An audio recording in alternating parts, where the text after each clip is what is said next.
lo dijo en la primera hora. Muy bien, 8:11. Hace minutos Luisa González hablaba de que insiste en la posibilidad de dialogar con algunos sectores, no ha cerrado la puerta a hablar con la CONAIE, decía que había tenido reuniones o diálogos informales, todavía no formales, por ejemplo, mencionó a Guillermo Churuchumbi, al propio Leonidas Issa, y le vamos a preguntar al ingeniero Leonidas Issa, que está con nosotros, presidente de la CONAIE, ¿cómo ves si es que ha habido dentro de estas conversaciones informales, hay la posibilidad de que se conviertan en formales? Leonidas, qué gusto, ¿cómo le va? Bienvenido, buen día. Buenos días, un saludo cordial al pueblo ecuatoriano. Acérquese el micrófono, no sea malito. Muchas gracias. Gracias, un saludo cordial al pueblo ecuatoriano. Bueno, de mi parte no he tenido ni reunión ni formal ni informal. Nosotros hemos hecho declaraciones públicas a las cuales creo importante la unidad de toda la tendencia. Los sectores populares la estamos pasando muy mal en este momento. En ese sentido, en esa convocatoria que hemos hecho, creo para no dejar secuelas, no dejar especulaciones, no dejar alguna situación, hay que hacerlo público, si es que lo hacemos. Vamos a tomar una definición con los sectores que tenemos que hablar, en la tendencia que tenemos que hablar el día, en la asamblea extraordinaria de la CONAIE, que va a ser el 19 y 20. O sea, en esa asamblea no solamente van a hablar de la situación social, la posibilidad de que ustedes lleven adelante acciones de lucha, sino también este tipo de conversaciones. Así es. Dialogar. Claro. 3 puntos vamos a tomar la decisión. Primero, nuestra postura frente a la relación con el Fondo Monetario Internacional, que el gobierno está entregando a pedazos nuestro país, privatizaciones, todo el tema de los subsidios, sigue creyendo la gente que aquí hay subsidios, ¿cierto? ¿Cuál va a ser nuestra respuesta frente a ese paquetazo permanente que va a tener el gobierno? Segundo, vamos a decidir sobre la participación electoral 2025. Si bien es cierto, en este momento el movimiento Pachacuti en las 3 regiones y en la nacional ha ratificado mi nombre como precandidato, pero yo soy autoridad comunitaria. La asumimos colectivamente, porque también algunas voces de algunos compañeros dicen, oiga, pero ya está de precandidato, entonces tiene que dejar. Y yo no he pedido, no he solicitado ser candidato. Efectivamente somos sujetos colectivos y eso hay que definir entre las comunas, comunidades, pueblos y nacionalidades, las autoridades. Pero usted estaría dispuesto en todo caso. Lo que en este caso definamos como colectivo. Si se define como colectivo, usted estaría dispuesto a aceptar. Ahí valoraremos en su debido momento, porque esto es medio complicado, diferenciarse de lo uno de lo otro. Por eso a veces no entiende la sociedad ecuatoriana de qué es eso de ser sujeto colectivo.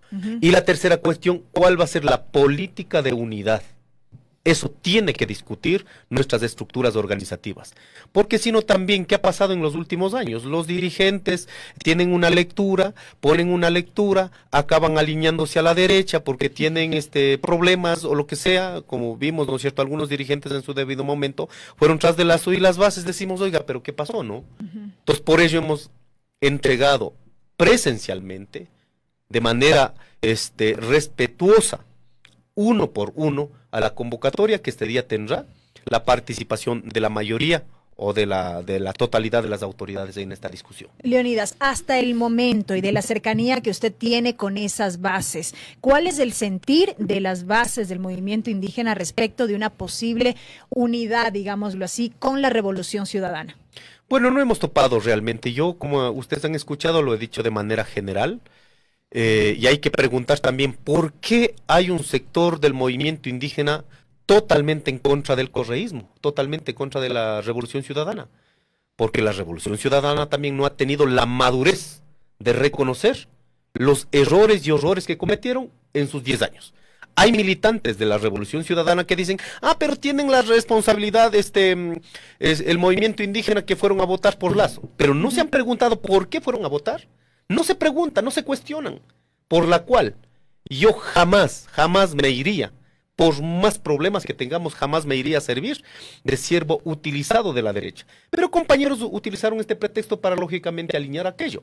Y yo esperaría, aquí no es una cuestión, aquí mismo dije, ¿no es cierto? No es un problema de un acto de contrición, de decir muy bien, perdonemos, no, lo que sea, sino en términos políticos, los puntos que no se avanzaron y a las cuales impusieron. Uno de los temas centrales, ¿cuál es? El tema del extractivismo.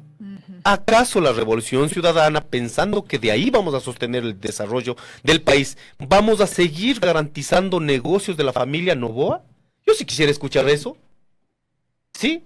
porque no se ha desarrollado minería desde las empresas públicas. Parcialmente sí, pero la mayoría de las concesiones mineras en este país son privatizadas, de las empresas privadas. Por lo tanto, ahí está metido la familia Noboa, las familias que han apropiado de los recursos de este país. Entonces eso, en términos del extractivismo, nosotros tenemos una visión política, una visión ideológica, una visión ecológica, una visión ambiental y lógicamente también una visión pragmática de la realidad. Es decir, ustedes, dentro de su visión, usted no considera que se debe abrir la puerta para un diálogo con sectores de la derecha económica y política. Yo creo que sí, hay que hacerlo, ¿no? Hay que hacerlo. Pero O sea, sí hay que hablar. Pero totalmente, no Ya. es que, ¿por qué? Por Ya, eso no cierran el diálogo. nunca Ya, hemos le hago cerrado esta el diálogo. pregunta porque, claro, el expresidente Rafael Correa en una entrevista en otro medio hablaba de esto y decía que usted tiene una visión limitada porque no quería hablar con la derecha, pero usted no está diciendo que no tiene problema en hablar con la derecha. No. A ver, aclaremos este punto. A ver, creo Lo que es siempre he importante. dicho es, la derecha tiene sus representantes en el poder político y económico, ¿cierto? Tienes a Daniel Noboa, tienes al señor Kronfeld, los sectores. ¿Quién no tiene representación en el sector político ni económico? Los sectores populares. Entonces yo no me voy a poner a hablar por todos, cuando los otros tienen sus representantes. Lo que estamos diciendo es que desde la representación de los sectores populares hay que aperturar con todos, absolutamente con todos. Estoy hablando la representación de los sectores a las que nosotros en este momento estamos vinculados. Ahora, yo siempre, el primer punto que he puesto, aquí está para la derecha, para para el centro, para la clase alta, media. Todos los que están dispuestos a defender la producción nacional. Si no acabamos en los ejemplos, como han puesto, ¿no es cierto?, en Venezuela. ¿Qué dice? Oiga, pero Venezuela está jodido. Pero se han preguntado por qué Venezuela un cierto tiempo estaba jodida. Porque todo lo que significa su capacidad productiva de Estado no dependía de la capacidad productiva de su país, sino era importación. En el momento que intentaron cambiar un sistema político, simplemente los que tenían controlado la economía dijeron, ok, señores, aquí le jodemos. No importaron, 90% de lo que consumía Venezuela dependía de las importaciones. Entonces el Ecuador no puede pasar por esa misma experiencia. Por lo tanto, aquí en cambio en el Ecuador, lo que comemos los ecuatorianos es producido aquí. Y hay sectores de la economía que no están de acuerdo con la producción nacional. Se puede imaginar. Ellos prefieren ganar, porque ahí se conoce técnicamente, ¿no es cierto?, la burguesía compradora. O sea, prefieren ganar solo comprando y vendiendo. No están dispuestos a sostener la capacidad productiva nacional. Entonces, en ese sentido, yo invito a todos los sectores. Como dije, hablamos desde la representación a las cuales estamos nosotros vinculados.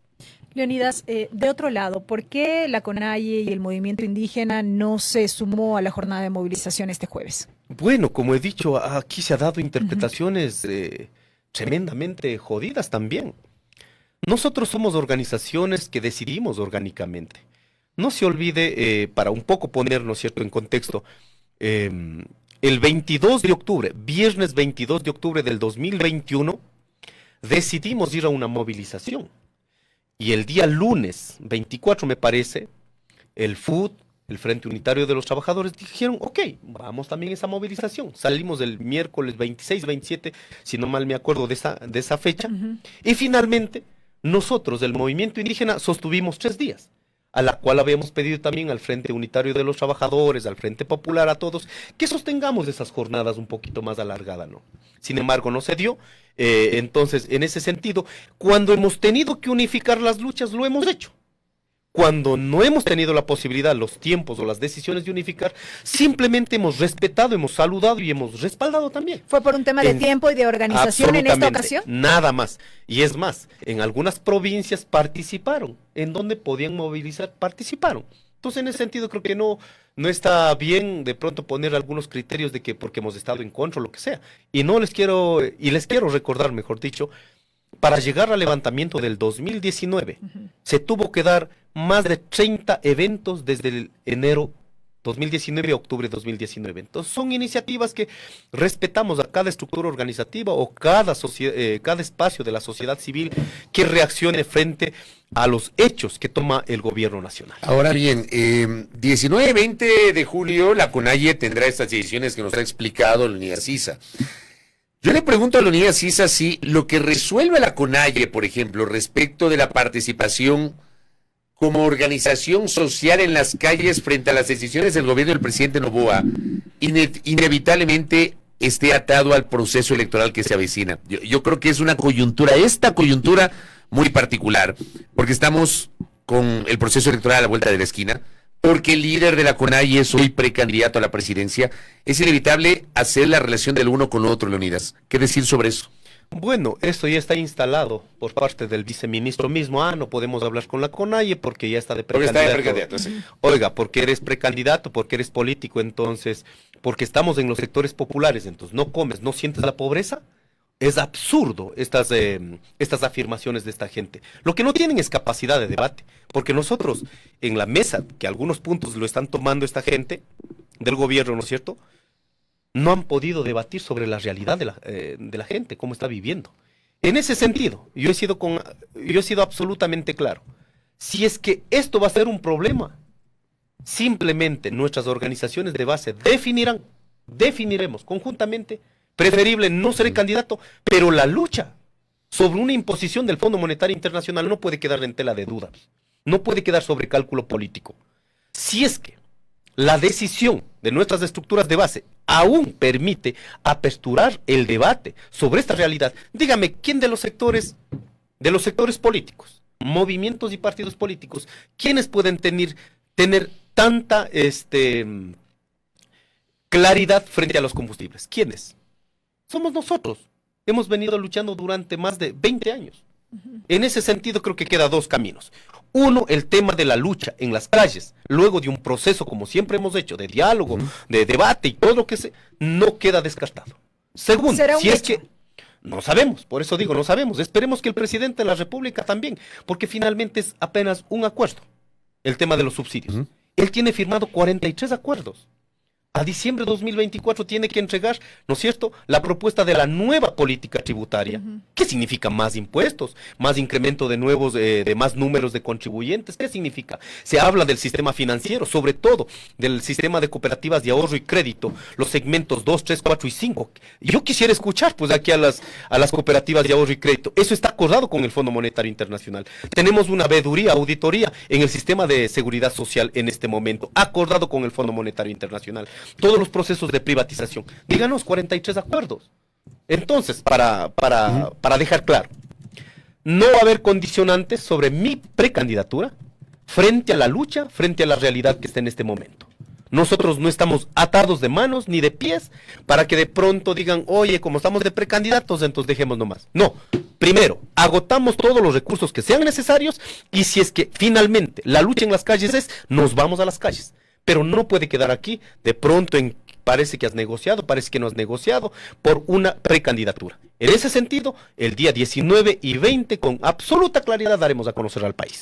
Yo le preguntaba a Luisa González, y le pregunto a usted si es cierto, teniendo conocimiento. Usted nos ha dicho que no ha habido ninguna conversación informal, menos formal. Pero había trascendido que usted, dentro de una eventual negociación política, de acuerdo político, podría ser candidato a asambleísta. ¿Hay o no esa posibilidad real? Bueno, no. ¿Lo ha pensado? ¿Le han dicho? ¿Le han propuesto? ¿A usted se le ha pasado por la cabeza? No lo descarta. Ese punto no hemos discutido hasta este momento. Hay una precandidatura presidencial.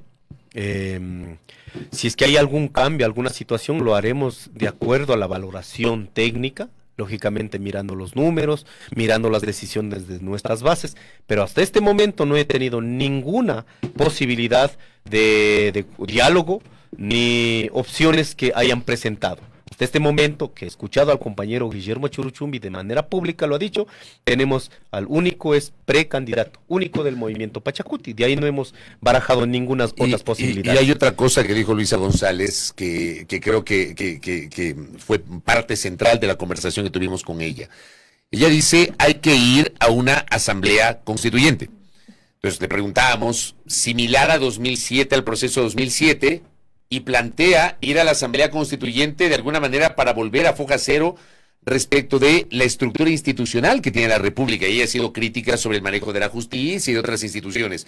O sea, yo percibí en la explicación que hizo Luisa González que el derrotero que buscarían al convocar una constituyente sí, es impulsar algunos cambios normativos, pero sobre todo que esa constituyente tenga plenos poderes y modificar la actual estructura institucional, es decir, las actuales autoridades. ¿Cómo le ven ustedes eso?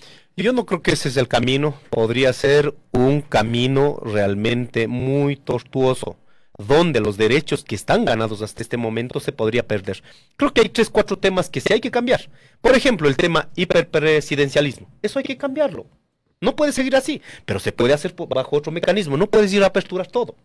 ¿Qué más tenemos que cambiar? El Consejo de Participación Ciudadana, ¿realmente para qué está sirviendo? Hay que discutirla, hay que cambiarlo eso. No voy a decir en este momento cómo tiene que ser. Hay que discutirlo, hay que debatirlo. Me parece también el tema de la justicia. Hay que mejorarlo, pero las condiciones de cambios, de reformas que se han ido haciendo, me parecen importantes y hay que concretar esos cambios. Pero ¿Qué para más todo necesitamos? esto se requiere de una constituyente entonces. No creo. Se puede hacer ¿Por qué vías entonces? por la vía de consulta popular los temas más, como permite la Constitución, ¿no es cierto? Y a través de la misma Asamblea Nacional. Hay que mirar los tópicos, los topes, digamos, ¿no es cierto?, de los mecanismos constitucionales. Porque nosotros decimos, imagínense, hay un sector de la derecha fascista de este país que necesita sacar de la Constitución los 21 derechos colectivos. Nosotros no vamos a estar de acuerdo con aquello. Necesitan que este país, los 21 derechos colectivos, los derechos de la naturaleza, no sigan en la Constitución. Necesitan que los derechos constitucionalizados, desde la Constitución que se controla, ¿no es cierto?, la prohibición de las privatizaciones de los sectores estratégicos, no están de acuerdo. Todos esos temas yo creo que hay que poner candados, porque el Estado, para bien o para mal, debe garantizar los derechos a todos los ciudadanos, mas no puede dejar al libre albedrío del mercado libre lo que pretenden esta gente. Entonces, en ese sentido, creo que es muy riesgoso en este momento proponer una constituyente. Hay que buscar los mecanismos que garantizan en la Constitución para hacer algunas reformas que corresponde y es necesario. Entonces, no a la constituyente, Nosotros no estaríamos de acuerdo en este momento, tendremos que debatirlo, esas son mis primeras reacciones como presidente, pero finalmente tendríamos que debatirlo bajo los mecanismos y los temas centrales sobre todo que necesita este país. Lo último, Leonidas, porque esta semana ustedes como CONAIE fueron a la Asamblea Nacional el martes y con el respaldo de los 5 legisladores de Pachacutic ingresaron un proyecto de ley de consulta previa, libre e informada. Ese proyecto de consulta tendrá que pasar por el procedimiento legislativo de calificación, primero de análisis de la unidad técnica legislativa, calificación del CAL, y si pasa este primer requisito, seguramente le enviarán a la Comisión de Garantías Constitucionales para que sea unificado con otras 2 iniciativas que están ahí, la de la Defensoría del Pueblo y una del presidente de la Asamblea, Henry Conofre. ¿Cómo ven ese escenario? En 2 minutos, por favor, Leonidas. Bueno, yo creo que este país está obligado, la Asamblea Nacional está obligada, más bien están fuera de los plazos que obligó la Corte Constitucional. Esperemos que en el debate que se van a aperturar en estas 3 propuestas podamos garantizar todos los ciudadanos los temas centrales. El derecho a la consulta prelegislativa que corresponde a los órganos fiscalizadores como la Asamblea o hasta el último municipio, la Junta Parroquial, ¿no es cierto? Segundo, la consulta previa, libre e informada sobre los actos administrativos de proyectos concretos, que en este caso va asimismo desde el gobierno central hasta la última Junta Parroquial en territorios que tengan que ver con derechos de los pueblos indígenas. Y tercero, el consentimiento. Esto de pronto está castrado en la Constitución. Si bien es cierto, ratificamos nosotros los acuerdos de la OIT, los acuerdos de las Naciones Unidas y también de la OEA 2016, resulta que cualquier consulta que se hagan en los territorios debe ser con consentimiento de la gente a la que consultaste. Esos son los 3 puntos que me parece importante, deben mantenerse. En la propuesta que estamos teniendo hemos puesto mucho énfasis en este tema. Hemos revisado las otras propuestas de ley, más bien ellos ponen solo la consulta previa, libre e informada, no como derecho, sino como requisito a cumplir. Entonces ellos quieren un procedimiento para cumplir y decir a la sociedad que hemos cumplido. Para nosotros creemos importante un derecho que está garantizado en la Constitución y si es que se va a regular, debe ser un derecho a garantizar. Leonidas, gracias por el tiempo, valoro que siempre usted acepta nuestras invitaciones. Para hablar justamente sobre la postura de la CONAIE y de su líder respecto de lo que está pasando en el Ecuador. Gracias, Leonidas. Muchas gracias. Un abrazo a todo el pueblo ecuatoriano. Leonidas Issa, presidente de la CONAIE, aquí en A Primera Hora. Primera Plana. Todas las noticias, todas las voces.